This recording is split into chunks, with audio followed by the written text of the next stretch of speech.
Trocito de madera de Maneco Galeano. Sí, letra y música. Sí, letra y música. Maneco, un gran genio. Sí. Un nuevo cancionero paraguayo. Pinta el pesebre paraguayo, con la flor de coco, con las frutas, que son los sustitutos del oro, incienso y mirra de los reyes.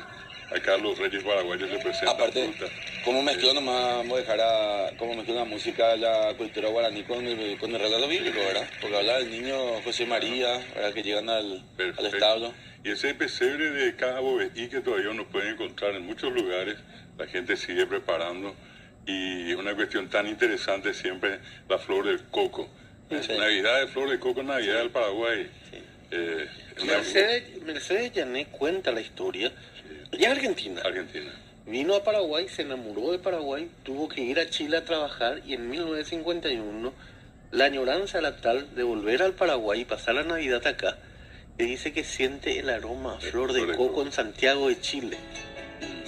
Entonces va de un tirón, escribe Navidad de flor de coco.